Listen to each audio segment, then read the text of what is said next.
Bonjour, je viens vous présenter l'information concernant la façon de compléter une demande d'aide financière au ministère de l'Immigration. Alors, allons-y.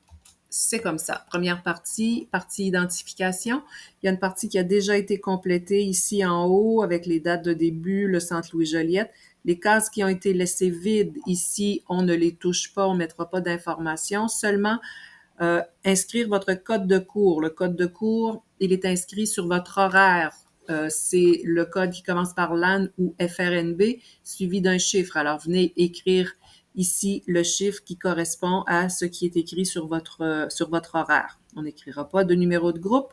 On a déjà coché les jours de la semaine, 5 jours semaine. Vous venez écrire ici les heures où vous êtes à l'école, de 8h15 à 12h35 ou de 8h15 à 16h selon votre horaire. Section suivante.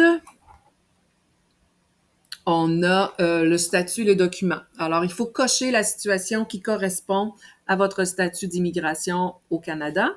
Donc, lisez les statuts, citoyen canadien naturalisé, résident permanent, personne en séjour temporaire, travailleur ou travailleuse. Alors, lisez ça. La majorité d'entre vous, vous êtes des résidents permanents ou des travailleurs temporaires. Quelques étudiants étrangers sont ici. On a des personnes réfugiées acceptées qui étaient demandeurs d'asile mais qui sont acceptées. Donc, lisez qu'est-ce qui correspond à votre situation. Ce qui est important de savoir, c'est cocher la bonne case et vous devrez joindre une copie de votre document d'immigration à cette demande-là pour prouver votre admissibilité au programme. Donc, cocher et faire une copie de votre document qu'on va joindre à la demande. Par la suite, section identité et adresse, c'est pas très compliqué. C'est vous, c'est votre nom, c'est votre adresse, c'est votre date de naissance. La seule partie un peu compliquée, c'est le numéro de référence individuelle qui est ici. C'est un numéro qui se retrouve sur les documents d'immigration. Il commence par C, suivi de 7 chiffres. Si vous ne l'avez pas, c'est pas grave, on va le trouver. Mais si vous avez un document d'immigration ou si vous avez déjà des correspondances avec le ministère de l'Immigration du Québec, ce numéro-là devra être écrit. Ce qui est important de savoir pour cette section, c'est que vous devez compléter l'information lisiblement et au stylo. Écrivez votre nom exactement comme il est écrit sur vos documents d'immigration. Et n'oubliez pas dans votre adresse d'inclure le numéro d'appartement s'il y a un numéro d'appartement à votre adresse. C'est là que le chèque, les allocations vont arriver. Et c'est important aussi que nous ayons la bonne adresse et que tout ça, ce soit concordant. Section suivante, NAS, numéro d'assurance sociale. On en a parlé dans l'autre vidéo, dans l'autre petit clip. C'est important pour recevoir l'aide financière, vous devez avoir un numéro d'assurance sociale valide. Vous l'écrivez ici. S'il y a une date de validité ou une date d'échéance, vous écrivez l'échéance ici aussi. Numéro suivi de la date d'échéance. Et ce n'est pas tout, il faut joindre la feuille officielle de Service Canada qui indique votre NAS.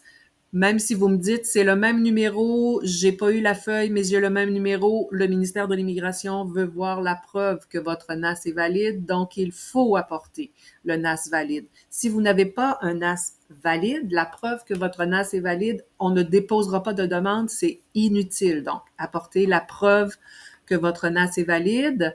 On voit sur cette feuille-là aussi votre nom. On s'assure que c'est bien votre numéro d'assurance sociale et pas celui d'un enfant ou de quelqu'un d'autre par erreur.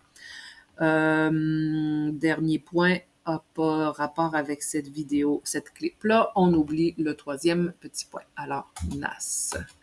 Ensuite, on demande vos différentes sources de revenus. L'idée ici, c'est qu'il faut comprendre qu'on ne peut pas recevoir des allocations de plusieurs ministères en même temps.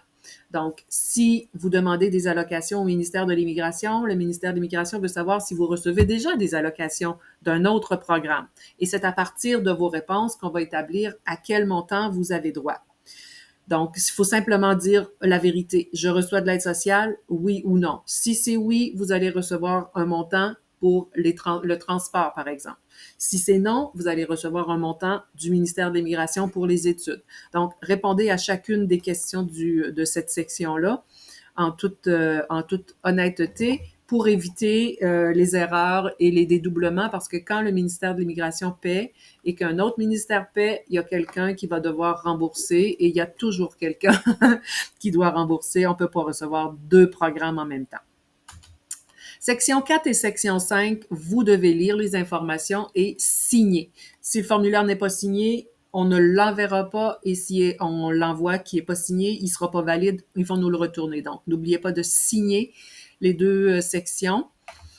Ensuite, lisez les informations, lisez ce que vous signez. Et quand la demande est complétée, vous allez pouvoir faire vérifier votre demande dans la semaine du 22 septembre.